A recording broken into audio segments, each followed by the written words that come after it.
So welcome to Strasbourg, where so much history, conflict between the French and the Germans. Franco-Prussian War, it's conquered by the Germans, 1871. They keep it until they lose the First World War, so 1918 goes back to France, then Hitler and the Germans come and reconquer it.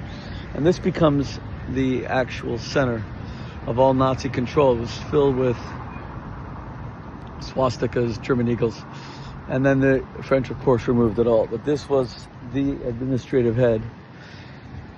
And you've all heard of Alsace-Lorraine. This is it. This is where we are. This was the source of so much conflict, the constant changing of these territories between Germany and France.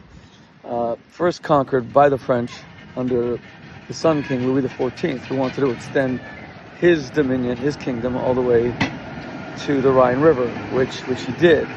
And then the Germans took it back, and the French took it back, and the Germans took it back, and finally it's France again. Today it's a big university city. But what we're going to see is tons and tons and tons of Jewish history that dominate here. And that goes back 1,000 years.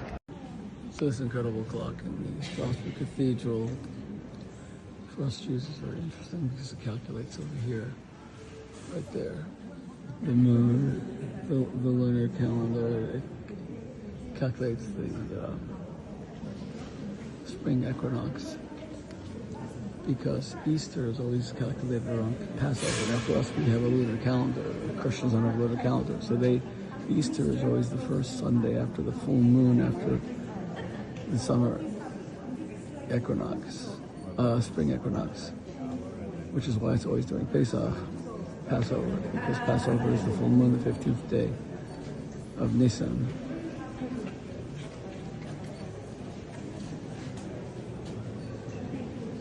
So you also see, it's impossible to divorce Christianity, obviously, from its Jewish influences. And here you actually have God's name written in Hebrew, and underneath in Greek, and then, of course, in Latin, Deus. 1, 2, 3. So Judaism has had the greatest influence on Christianity, specifically through time, and we forget that. Now, Islam and Judaism being first, of course, have lunar calendars. They follow the moon. And Islam has no compensation for the 354 days a year compared to 365. So, for example, Ramadan can be in May, it can be in December. In Judaism, every 2.5 to 3 years, we have an extra month that gives us 30 days every 3 years, so that the solar calendar, the Gregorian calendar, is aligned with the lunar calendar. And yet Christianity could never divorce itself fully from the lunar calendar, because it wanted Passover and Easter to coincide. So that's why even in this world-famous clock in Strasbourg, amidst it being a very Christian clock in a cathedral, you have the moon, as you can see it, that will calculate whether we're in a full moon or a half moon, because Easter is calculated as being the first Sunday after the first full moon, after the spring equinox. It's actually not as complicated as it seems, but that's why it always falls out during Passover. For us Jews, it's so much easier, because the full moon is the 15th day of the month of Nisan, and all of our holidays, with the exception of Rosh Hashanah, all of our holidays, Sukkot, Passover, they begin at the full moon. I also showed you the name of God in Hebrew. And come this way, and I want to show you something amazing as well.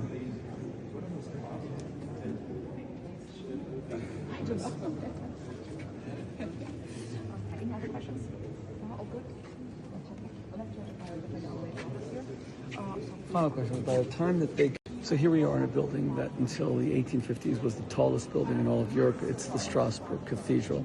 Before I read this incredible plaque for you, just want to show you the grandeur of it, etc. The stained glass windows. I showed you a lot of the Jewish influences. God's name is in Hebrew right over there. First Hebrew, then Greek, and then Latin. But this is what's amazing. So we know so much about Normandy, but we forget about Operation Dragoon. So Normandy, invasion of Normandy was the 6th of June, 1944. Operation Dragoon was much later that year, and the Allied forces landed in the south on the coast of France, and they fought their way up here to Alsace, and they liberated Colburn, and they liberated Strasbourg. But it was very heavy fighting, and it was borne 90% by the Americans, 7th Army in the 6th Army Group under General Hatch. It was also the French First Army, but much smaller. Scores of American soldiers died. So to see this actually commemorated by all the American soldiers who died to liberate France. So when I see things like you have President Macron now recognizing a Palestinian state against the wishes of the United States, and rewarding Hamas and rewarding terrorism, and knowing that the French lived under Nazi oppression, Nazi Germany, and that they had to be liberated by the Americans, and all the Palestinians lived under Hamas oppression, where again, no voting, nothing, and genocidal, they were a genocidal terror army. It's just so disappointing. It's very nice to have these plaques, but France should acknowledge that their freedom today, till today, comes from the United States. And I say till today, so though France has its own nuclear weapons, they're still they're not technically under the American nuclear umbrella the way Germany would be, or nevertheless, it's the American army that has kept the peace here, the American nuclear deterrent, etc., that ensured that France, after being a German satellite, didn't just become a Soviet satellite. So that is very moving. Yeah. So this is interesting. This is a free bathroom, which is rare in France or anywhere in Europe. You always have to pay, but this one's free, and this is the city of Strasbourg. Remember, Strasbourg is one of the 3 capitals of the European Union. It's where the European Parliament is. So if you want to talk about being overburdened by regulations and bureaucracy, which is what the EU and kind of what helped push the UK out of the EU, just take a look at this. You come just to use a urinal, and you have you have all these rules. You can't blow your nose into the ground or into the urinals. You can't annoy other users by making noise. You can't wear inappropriate clothing. And it's in 3 languages to make sure when you take a leak that you follow the 50 rules that are associated with it. So this is the magnificent Cathedral of Strasbourg. But of course, if there's something Christian, medieval, there has to be something anti-Judaism and some antisemitism. So get a look at this. Here are 2 statues, okay? Now that is the Christian woman, and she's looking to Jesus. She gets it. She gets that Jesus is king. Then you have the Jewish woman, and she's blindfolded because the Jews refuse to see the truth. You see that? So, like, all of these stereotypes contributed. Some Jews are blind, Jews are ignorant, and they kill Jesus, and they refuse to see the truth, and they're just dumb. They're spiritual idiots, intellectual idiots, emotional idiots. So the Christian woman is all bedecked in jewels, and she looks at Jesus. There's Jesus holding the orb. Salvator Mundi, Savior of the world, right? And then you have the Jewish woman. At least they didn't give the Jewish woman like a giant nose or something like that. So here's a man who really changed the world, Gutenberg and his printing press, and of course the Gutenberg Bibles. He printed like 100 Bibles on vellum. It took 100 cows. Vellum is a young calf skin. But what changed so much about Gutenberg?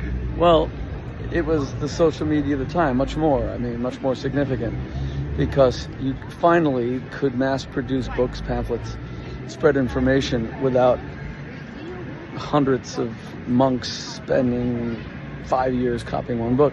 And it's what led to the Protestant Reformation, because the pamphlets written, the polemics written by Martin Luther, who started as a reformer and ended up as one of the world's worst anti-Semites, and wanted all the synagogues burned in Christendom, and the Nazis cited him all the time. But his pamphlets could be mass-produced so quickly because of the Gutenberg printing press. Here's my buddy Albert Schweitzer. So he won the Nobel Prize in 1952, and he won it for writing a book called Reverence for Life. Now that's interesting, because my friend and mentor, Elie Wiesel, of course, was the greatest witness to genocide in human history, but without his book Night, the Nobel Peace Prize was almost an acknowledgement that testimonial came down to a book. Same here, Reverence for Life. So he went to Africa in 1913, and he went to Gabon, and he opened hospitals, etc. And he highlighted the suffering. But he suffered for it because Gabon was a French territory and he was a German, so he was arrested. So he did suffer, he paid a very big price. He remains very controversial today because a lot of his medicines is dismissed as quackery, but you can't blame him for that. It was 1913. And secondly, because his view of helping the Africans is today seen as very paternalistic. You know, the white Messiah who comes to save blacks. It's interesting that even Mother Teresa's reputation is kind of headed in that direction. 20 years ago, Mother Teresa was the greatest saint that ever lived, and her very name is a synonym for sainthood. Now, people are beginning to say she kept people in India, in Calcutta, in poverty, and that it would have been better for her to lift them out of poverty instead of caving to them within their poverty. Again, it's paternalistic. These debates will continue to rage. Okay, so welcome to Strasbourg, but I want to focus on the region. It's in Alsace. You've probably heard Alsace-Lorraine constantly, and it becomes so confusing how often this territory change happens. So let me just focus on the Holocaust and the Second World War for a moment. Alsace-Lorraine can be directly attributed as one of the main causes of the Second World War, because Alsace-Lorraine was surrendered by the Germans as part of their reparations for losing the First World War. So it went from being a German area to becoming a French area. It had changed hands many times before as well. But Hitler wanted it. He wanted it bad. So this place was an eternal area of provocation. And there was tremendous industry here, especially for military purposes. So this disputed area is one of the reasons that the EU now put its parliament here.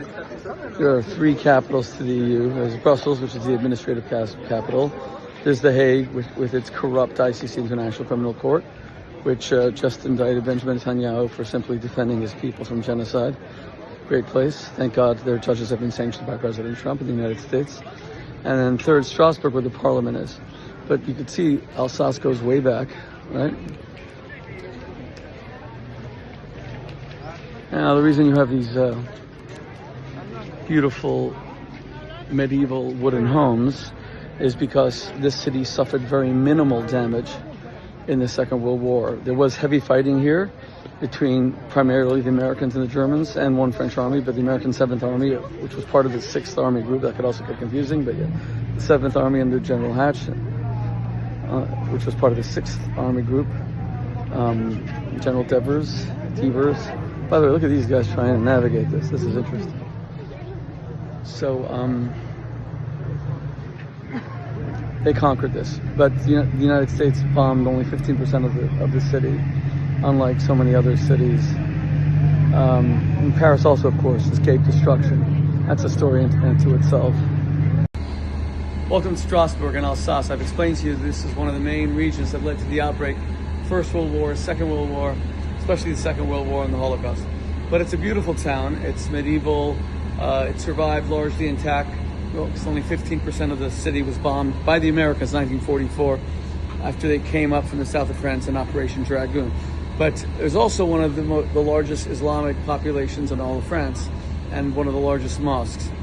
That doesn't mean that my Muslim brothers and sisters have to show any hatred, God forbid. I've always been a champion of Islam. Problem is when Islamists take over. Now you see this all over Europe. So you're walking and you're seeing these beautiful alleyways, and they're all medieval. You have houses that are 600-700 years old. Those houses over there are like from the 15th century. But then you get this, and this is what's so alienating as a Jew. Okay. So it turns out they want Netanyahu and Yoav Gallant for genocide. They forgot, by the way, Yoav Gallant's been out of the war for a year, so this is probably dated and it somehow survived. It just goes to show you that there aren't enough Jewish activists that would take this crap down, or pro-Israel activists, because this thing has to be at least a year old. Here you have Netanyahu. They take a picture of him looking incredibly tired, and they spell his name wrong, obviously, so just freaking ignorance. And Everywhere you go, you got this. And you know what you forget? This city was under Nazi occupation. Let me do it. This city was under Nazi occupation for 4 years. They know what it's like to live under someone like Hamas. They were liberated by the Americans. And you still get this crap. And you get it all over Europe. And I'm kind of sick of it. Because what it leads to is it leads to Jews feeling uncomfortable with Yarmulke. You saw me being attacked in Vienna. It leads to Jews suppressing Jewish symbolism. It leads to Israeli tourists afraid to speak Hebrew. And it leads to defamation against the Jewish people. And it's got to stop. Oh. Okay, so Strasbourg is about France's fourth largest city. But it had one of the largest synagogues in all of Europe. And even today, after the old synagogue was destroyed, which I'll return to in a moment, the synagogue they rebuilt is also one of the largest in Europe. We'll see that, God willing. But here's the point. This shul was built between 1896 and 1898. Because Strasbourg had the tallest cathedral in all of Europe up until 1850, so the Jews, God bless them, wanted the shul to be very grand as well, kind of like the shul that still exists, Baruch Hashem, in Rome, the beautiful synagogue. That's what this shul was like. It was enormous. Now, of course, all you have is a memorial because it was destroyed by the Nazis. Look at the date, September 12th, so the day after September 11th was 1940. Interestingly, it was done by German youth, by Hitler youth. Kids, teenagers came and burnt it to the ground. And whatever wasn't burned to the ground, the Nazis then came and they blew up the remnants with dynamite. But here's the best part. They actually blamed the Jews for the ruins and punished them for the ruins. But there wasn't a lot of people to punish because the Jews had all been deported to Auschwitz and murdered. And the community of Strasbourg was no more. Because unlike even Vichy France, which was the French collaborating with the Germans under the execrable Marshal Pétain, this Alsace, this region, was actually annexed to Germany. This was part of Germany, so it was Judenreich. Let's take a look at. So here you have. It says, "He based Tefillah Yikorei L'Chol Ha'amim." That's the verse from Isaiah. My house will be the house for all nations, and it says the Nazis again destroyed it. Just come over here. Then there's a beautiful tribute here in French. Look, it's been vandalized already. Look, it's been vandalized to non-Jews who rescued Jews during the Shoah, during the Holocaust. And even this has been vandalized. By the way, this site was also vandalized in 2019 in an international incident. The French police concluded it was inadvertent. It wasn't an act of antisemitism. It was a car crash. Believable? I don't know. But the actual tram stop is the ancient synagogue. Isn't that fascinating? Let's go see more.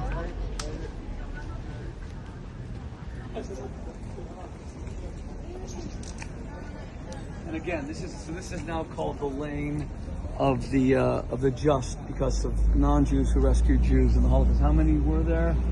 Not enough is the answer. See how beautiful the shul was.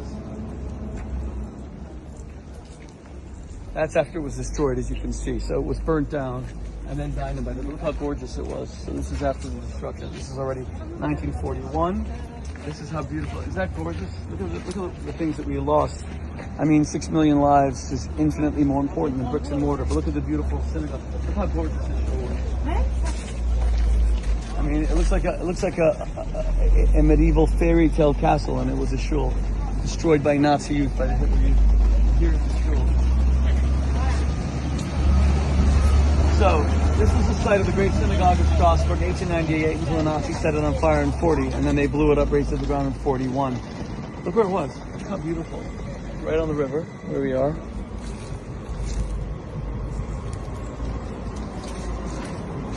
Let's see more, the actual site of the shul. You know, I've seen some beautiful shuls in my time, but that's like a... That's up there with that, what's that Neuschwanstein castle, the one that inspired like Walt Disney, not to compare something so mundane to something so holy, but look at the grandeur of the architecture. Here's where the shul was. And today it's a park and a moment and a place of commemoration. Now, if you want to ask me how many of the people who are French come here to sit and like relax, I wouldn't say a lot, but these are the victims.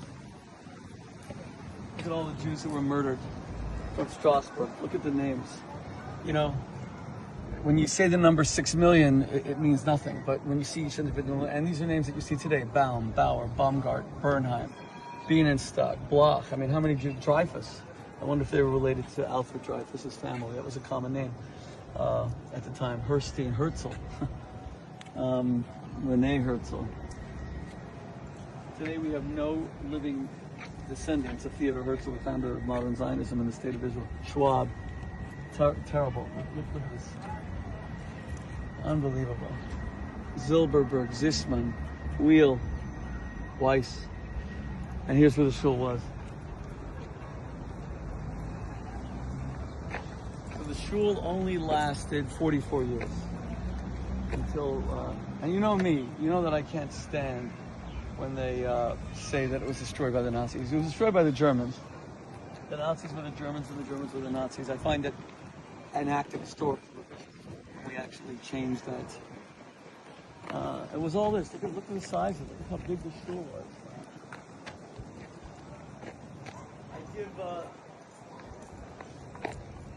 I give the French authorities, taking some stills with it as well, I give the French authorities a lot of respect for not building something on top of this and leaving it as a place of reflection, whether or not people use it in that way or not.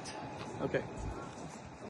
So here in front of the Holocaust Memorial and in front of this model of the shul, we're speaking to some Jews from Strasbourg, and they're telling us that it's become very violent here, and there's a lot of anti-Israel, Israel hatred, pro-Palestinian sentiment. One of the residents, members of the Jewish community, and by the way, I completely understand, they don't even want to go on social media because they don't want to become targets, but they're using the word violent, that it's become violent for Jews. That's really sad, and it shows you why Ambassador Charlie Kushner, my dear friend, just published a public letter in the Wall Street Journal to Emmanuel Macron saying, like, what the hell? This is the American ambassador, not the Israeli ambassador, saying to Macron in one of America's three most famous publications, New York Times, Wall Street Journal, Washington Post, that anti-Semitism is out of control. Well, Macron was dumb enough to summon Charlie Kushner. Instead of taking responsibility, he was dumb enough to summon Charlie Kushner. Little does he realize, you don't mess with Trump's family. That's Trump's Bechutin. His son Jared is married, and Jared's a good friend to Ivanka. So the story of them trying to reprimand Charlie Kushner, child of Holocaust survivors, and humiliate him quickly disappeared. But I'm speaking to Jews here, afraid to go on social media, and its situation here is really bad. Okay, welcome to Strasbourg, France, on the border with Germany, in Alsace, place of conflict between Germany and France for generations, and one of the places that Hitler and the French fought over. And Hitler conquered it, annexed it to Germany, so Alsace, this is Strasbourg, became part of Germany. But let's go back to 1985, 40 years after Hitler's suicide. Construction is taking place right over here. I'm going to show you it's a kind of a medieval alley. And they come across something that looks like a well. And it was used as a well. But it turns out 400 years before it was turned into a well, it was a mikveh. And this became one of the oldest mikvahs ever found in Europe. And it's completely intact, meaning it was all covered over. Jacques Lang was the French Minister of Culture at the time. Interestingly, he was Jewish in 1985. So he arranged with the people developing this property to stop for 6 months while archaeologists came, and they completely dug up the mikveh. Now, unfortunately, you have to arrange to see it in medieval mikveh. You can see inside how it goes down. It was inside a cave. I'm going to post a picture of it. It's a shame you can't see it. But there is a beautiful brass plaque. You can kind of see it from here. Just like this woman in the black jacket is walking. Exactly. There's a brass plaque there, and it says the mikveh. Now, here's the most interesting part of all. According to what I'm reading, but I cannot verify this, this is still, from this side, so there's a shul in here, and people still use this mikveh. Now, that's crazy. It's one thing to find a 1,000-year-old mikveh like we did in Speyer yesterday, which I showed you, the oldest surviving mikveh in all of Europe. It's another thing completely to have a 1,000-year-old mikveh that is still in use by men and women. Apparently there's a shul that functions here maybe part-time, whole-time, I don't know. Maybe those of you who are Jews in Strasbourg, if you could tell me, I'd love to know. But the mikveh is still in use. That's freaking incredible. I mean, you're talking a mikveh older than the Arizal's mikveh in Tzfat, in north of Israel. So, I mean, to use a mikveh like that would be a great honor. But look how nondescript. So, so what happened to the mikveh? Well, the Jewish community of Strasbourg was large. They were doing well until, of course, and they weren't annihilated in the First or Second Crusades. They escaped that. They were annihilated in the bubonic plague, the Black Death. They weren't killed by the Black Death. They were killed by the Christians who accused them of fomenting, creating, spreading the Black Death. The false accusation, the false blood libel that the Jews were poisoning the wells of Europe. Hi, Clandis Ovens. Hi, Dan Noble-Zirian. Hi, Nick, American Nazi Fuentes. You know, the kind of lies that we hear on X and online today. in any event, so the Jews were decimated, and then they were banned. That was about 1380. They were then banned from coming back to Strasbourg for 400 years. This place was Judenrein, under the French, mind you, not the Germans, 400 years. It was only the French Revolution that brought the Jews back, and the community became very strong. They built one of the most beautiful shuls in the world. I showed you the remnants of it. It's about a 10-minute walk from here. That was destroyed by the Nazis. That was built in 1896 to 1898. That was destroyed by the Nazis on the 12th of September 1941. When it was burnt down, 12th of 1940, burnt down by Hitler Youth, by teenagers. And then the Nazis, the SS came and blew up the rest of it. And that was 1941. So, but this is the site of the, okay, so that was destroyed. And today there's a beautiful shul, we're going to show that to you, but this is actually quite amazing. So I just wish we could get in and see it, but I will post a picture of it. Hi everyone. Okay, so like so many places in Europe, they look so beautiful from the outside and they're drenched in Jewish blood on the inside. So look at this. This is the Place de la République, Republican Plaza, smack in the middle of Strasbourg. It's gorgeous. I'm going to show you how beautiful it is, because then you're going to hear what happened here. And you're either going to be shocked, or given everything I've shown you over the past 2 weeks, you're not going to be shocked. So here you have, Strasbourg has the second largest university in all of France. That's the library, gorgeous building, neoclassical, as you can see it, Baroque. And then you have the gorgeous gardens, and you have Japanese trees that were given to Kaiser Wilhelm II as a gift, because this was German until it was given back to the French after the Second World War. Okay, here's the fun part. So with all this beauty, guess where you're standing? Let me go in the sun. Yeah, here's a monument. This monument isn't to murdered Jews, it's to the people who died. It was put up in 1936 under Hitler. To the people who died in the war, in the German wars. But guess where we're standing? This is the ancient Jewish cemetery of Strasbourg, but it's much worse than that. In 1349, there was a mass pogrom against the Jews of Strasbourg. They were brought here and they were burnt at the stake, which is why this became a cemetery. They were just burnt alive. Let me repeat that. 1349, when the Black Death, the bubonic plague, big black boils, was consuming the lives of 1 out of 3 Europeans, they decided it was all the Jews' fault. The Jews were poisoning the wells of Europe. So they took all the Jews of Strasbourg, brought them here, and burnt them alive, the whole community, making Strasbourg Judenrein for 400 years. Because after that, no Jews were allowed to come back. Not that I know they would want to come back to a place where they were all burnt alive. And that was right here. This was the Jewish cemetery. So, why does it look like a cemetery? Well, guess what? The Germans controlled this area. And between like 1880 and 1914, the beginning of the First World War, they just completely rebuilt it as, you know, all these gorgeous buildings. That was under German rule. But the French were no better. And I'll tell you why. Because there's not a single marker here that tells you that this was the place where hundreds of Jews were burnt alive in 1349. Take a look. There's a monument. So you think, okay, if this is the site of the ancient Jewish cemetery and where the Jews were literally burnt alive, then no doubt that would be a monument to the massacred Jews of the pogrom of 1345, but it's not. This is for those who died in the Great War, 1914 to 1918, and then 39 to 45, and then that's interesting, the other years that they shove up there, but not a single word about the Jews. But all is not terrible, because amidst all the Jewish corpses that we're walking on right now and defiling and desecrating, because this was a Jewish cemetery, amidst our unwitting and unwilling participation in the desecration of those Jews, hundreds burnt alive in 1349, there is, thank God, a little plaque that the city of Strasbourg put up outside the opera for the Jews who were burnt alive in the 1349 pogrom. Why is it at the opera, not here? Some say the reason is like, why ruin the vibe, man? Look at this chill vibe. You could sit here, gorgeous flowers, so colorful. So better to put it outside the opera. I guess it would kill the vibe there too. But that's the history of Jewry in Europe in general, and France and Germany in particular. So it's an amazing thing to see. After I've shown you countless places of Jewish slaughter and bloodshed, to see a shul this large and this magnificent. I just did the interior. We were lucky to get in. The security is so tight. But you suddenly see a celebration of Israel and the Israeli flag flying proudly. You suddenly see the call for the release of the hostages. You suddenly see mourning for murdered Israeli soldiers in Gaza, in Lebanon, who are fighting to avert a second Holocaust, which took place here in France when the French themselves deported 80,000 Jews to Auschwitz. Not the SS, not the Gestapo, the French, who were collaborators with the Nazis after their very quick defeat in May of 1940. See how much police there are? You see a lot of Orthodox Jewish women walking here. Suddenly see yarmulkes. It's a religious neighborhood.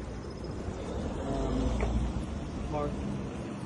But to finally see something, it just goes to show you these pockets of Jewishness. And, you know, I once debated, well, I wouldn't say debated, I once had a lengthy conversation with my personal hero, the Prime Minister of Israel, Benjamin Netanyahu, has been a friend, thank God, for 37 odd years since we started hosting him at Oxford. And after the attacks here in France that took place in Paris, the Charlie Hebdo massacre, I think was it 2011, correct? I remember that he and Natan Sharansky, another personal friend who's one of the world's greatest humanitarians, a hero, they said that all Jews should leave France, they should leave Europe, they should come to Israel. I don't agree with that. Meaning, of course I believe in Aliyah. We have half of our children have made Aliyah, are serving in the idea. But I don't believe in running away from France or Europe because we're afraid. I believe in having a strong Jewish identity. We have to press the municipal authorities to protect us. Look, these guys have massive guns. They're protecting the Jewish community. And that's good. We have to call on Macron to do more. That's what Ambassador Charlie Kushner did. But Judaism, our soul, our heart, our ancient homeland is Israel, of course. But we're also a global religion. We need to see shuls like this, not just free Palestine. So this is a real bracha. So it's a miracle. Look how thick the glasses are, the bulletproof glass. It's a miracle we were actually able to get into the synagogue. The security is so tight. Thank God one person recognized me and they let me in. But it was, even then, it was tough. And they escorted me. You see the police are everywhere. And but the shul is so grand and magnificent. This is how Jews have to live. I mean, think about this. Here's an Orthodox Jewish family, yarmulkes.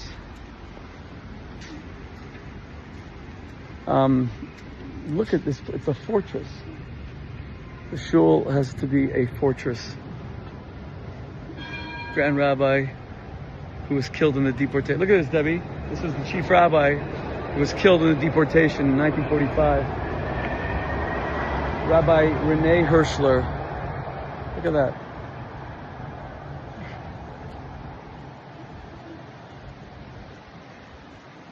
But the shul was an absolute fortress. Okay. Let's do it one last time. My friends, with 500,000 Jews, France has the largest Jewish community in all of Europe. It's now really under threat. But to give you an idea of its splendor and its magnificence, I wanted to show you one quick panorama of the size of this Orthodox shul, which was built in 1958 after the community here in Strasbourg had been burnt alive in 1349. Today, their cemetery has been covered over by the most beautiful park in the city, the Place de la République, and the synagogue that the Jews later built in 1896 was burned to the ground by the Nazis on the 12th of September 1940, and then blown up by the SS, any remnants. But look what, thank God, so you'll walk me out. I have to walk with me. I mean, so this is what is under threat right now. This community, clearly, as you can see, is very established. This community, as you can see, is very, very strong. Now, there were 650,000 Jews in France. 150,000 already left. They went to Israel. They went to the United States. A lot of them went to Bal Harbor, Florida. Go to cities like Netanya in Israel, and you're going to see they're all French Jews. We can't lose these communities. They have to be, and that's why Ambassador Charles Kushner, who wrote to President Macron and said, here, could it sit over here? And said, deal with the antisemitism is so correct because these communities have to be strong. Anyway, God bless the Jews of Strasbourg, and God bless the state of Israel, and God bless the United States of America as always. Hi everyone, look at the absolutely beautiful and magnificent shul in Strasbourg. I cannot believe the size of it. This really is, I mean, it's one of the biggest shuls in Europe, but this is incredible.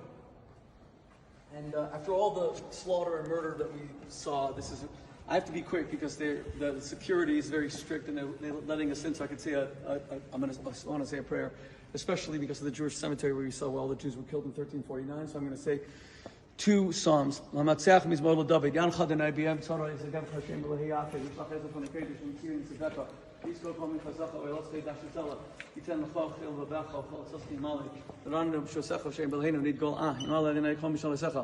Atu yadayta ki shiri dem shicha yaneim shiri kishar bigvur esesh ben edu vachul susum menachem shem nem masker hem akorum fol kamu ben seven dinay shiam al kaninu bim kaninu shir la ma'alos esa eina elo harim nai yabay ezri mim abinay aisa shemaim oretz al yitain lama v'dlachal yinam shemarach yinei lo yanum v'lo yishon shem yisrael yinei shemarach yinei tzuf chidad yenecha yamam Hashem shlai kekam b'rechol layla. One final prayer for the IDF, the soldiers of Israel. This shul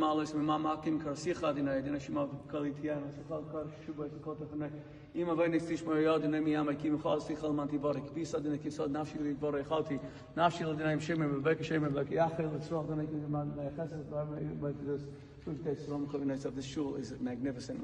Let's do it. Okay. Hi everyone. Okay, so welcome to modern Jewish life in Europe in general and France in particular. after seeing here in Strasbourg the shul, one of the most beautiful in the world, that was burnt and destroyed by the Nazis on the 12th of September 1940, and then finished off completely in October. That was burnt, then it was completely finished off. Now you have a shul that was built here, thank God, in 1958, and you can see how big and beautiful it is. It's actually one of the biggest shuls in all of France. Now here's what's so interesting.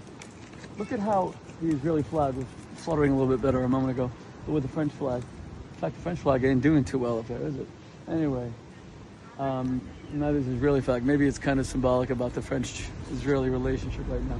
But I want to just show you, we're very grateful to the police for being here, thank God, but this is Jewish life in Europe. You have police outside every shul. Now we have it in America too. I mean, it's not even unique. But the difference is that usually, I'll take around, well, this is actually a Jewish neighborhood now.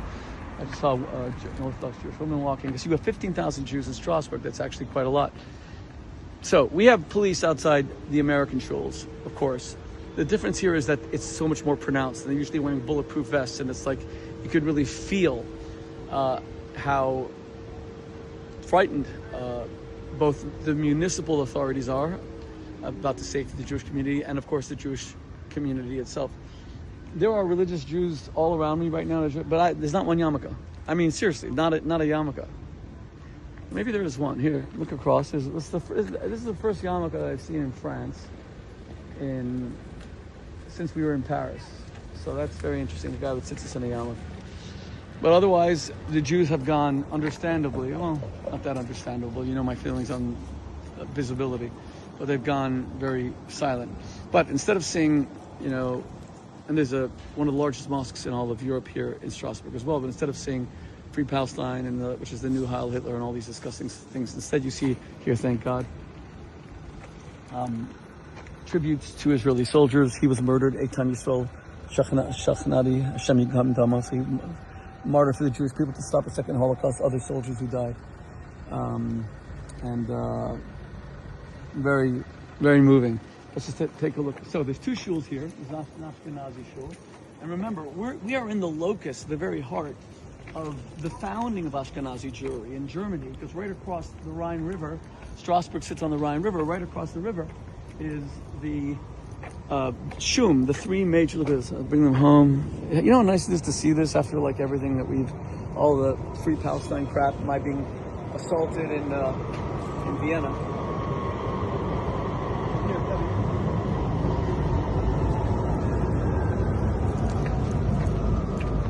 This is just freaking amazing, I have to say. But remember, this is the seat of Ashkenazi Jewry. Ashkenaz means Germany, so the three major German Jewish communities are right across from here. Main, Speyer, which I showed you yesterday, and Shum, and the last Mainz, and Worms. Shin, Vav, Mem.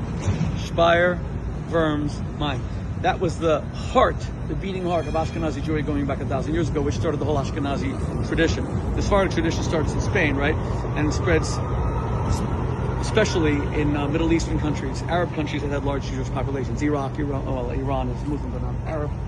Persian, North Africa, Tunisia, Morocco, etc. Now, there's two shuls here. Look how beautiful this is with all the Magen Davids. I mean, imagine that this is in France right now.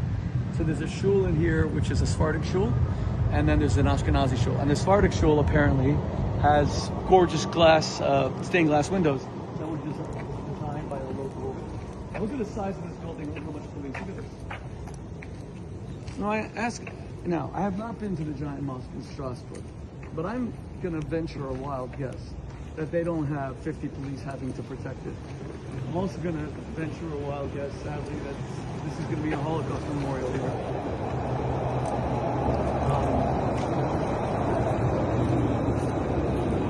The names of those who were murdered. Strasbourg Jewry was decimated by the Germans. Remember, Germany actually annexed. They actually annexed. Look at the police presence. Look at all the cameras.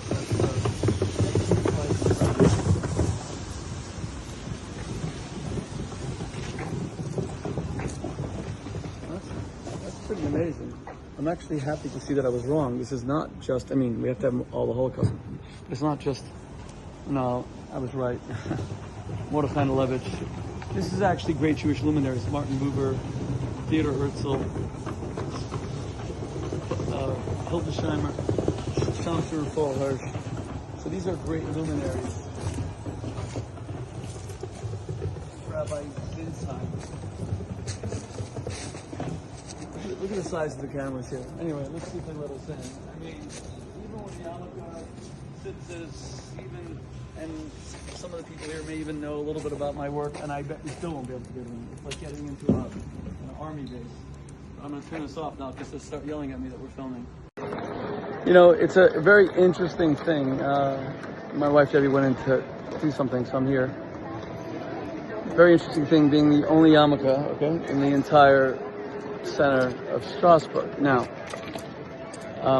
everyone stares. It's an amazing thing. They don't even like hide it. But as usual, a Free Palestine guy just came over to me. But interestingly, he came over to me and Debbie on his bike, and he said, "Rabbi Shmuley, I know you from Instagram." And he had a heavy French accent. And I said, "Okay, and you follow me?" And he couldn't have been more, endearing. "You like our city, it's beautiful." And then suddenly he says, "See how beautiful our city is? It doesn't have any bombs or dead children." I thought, oh God, here we go. And sure enough, he then says, "Free Palestine." And I said, as I always do, "Yes, from Hamas." And then he said it again, and he went on his bike. But he didn't assault me, so I should be very grateful. And sadly, as I tell you how weird it is to wear a yarmulke, I mean, it's not weird for me, I'm perfectly comfortable, I think, but how weird it is for people to see a yarmulke, they all stare at me. Because right here, this is like, the very center of Strasbourg, and here you get Benjamin Netanyahu is a war criminal, Yoav Gallant is a war criminal, hey, look. And this stuff is all over France, everywhere. Now you know why the shul that I showed you is a frickin' fortress. So behind me in Strasbourg is a giant Protestant cathedral named after St. Thomas. Now this is interesting because the Protestant Revolution, which started in Germany, just across the border from Strasbourg, quickly spread into Alsace. It would of course presage the 30-year war between the Holy Roman Emperor, who wanted to hold on to Catholicism, and all the German Protestant princes. And it was all started in Wittenberg by this man, Martin Luther, who lived from 1483 to 1546, with his famous 95 Theses that he posted, and the Wittenberg Cathedral. Now, the Reformation could have been something that stopped all the antisemitism in Europe in general, Germany in particular, that I've shown to you, described to you over the past 2 weeks. The catastrophic, indescribable, even here in Strasbourg, 2,000 Jews were burnt alive in 1349 over false charges that they spread the Black Plague, that they poisoned the wells of Europe. And Martin Luther could have stopped all that. Instead, he became even worse than the Catholic Church. He became an even bigger anti-Semite. He's the one that demanded burnings of the synagogues, which the Nazis would later use, which Goebbels would later use, the writings of Martin Luther. And why? One reason, because the Jews rejected him. Because he thought that if he reformed Catholicism and changed it, that the Jews would say, "Hey, well, that Jesus would be acceptable to us. We'll convert now." Little did he realize that nothing will pry us Jews away from our faith. Nothing. Zero. Nothing on earth. That we are attached to the Jewish God and the Jewish Bible, etc. We're never going to accept Jesus as our Lord and Savior. We will accept Jesus, the kosher Jesus that I describe in my book, the one who fought against the Romans to achieve independence, which is what the Jews would fight for 40 years after Jesus was crucified. For the same reason, because he hated Roman brutality. The story that's come down to us is the exact opposite. Not that Jesus hated the Romans, but he hated his own people. And that's all crap, and I refuted it all from the pages of the New Testament itself. But when I see Martin Luther, I'm just left cold, because he was just a vile, disgusting anti-Semite. That doesn't mean he didn't have a lot of good points in the Reformation, and he would change Christianity forever, but he just added to the indescribable Jew hatred of Germany. that really for 1,000 years has been an abomination, culminating in the greatest crime in the history of the world, the Holocaust.